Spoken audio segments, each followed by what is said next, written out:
قُلْنَا اهْبِطُوا مِنْهَا جَمِيعًا فَإِمَّا يَأْتِيَنَّكُم مِّنِّي هُدًى فَمَن تَبِعَ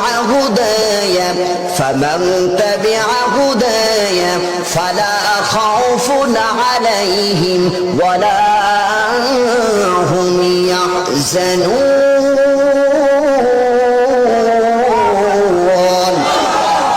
قُلْنَا اهْبِطُوا مِنْهَا جَمِيعًا উভয় তোমরা বেরিয়ে যাও, উভয় তোমরা বেরিয়ে যাও। তার মানে হলো শয়তান বের হলো, আদমেরও বাড়ি করলেন, হাওয়ারও বাড়ি করলেন। শুধু আদম বের হয় নাই, আদমের সন্তান আমরা, আমাদেরকে আল্লাহ বের করে দিয়েছে।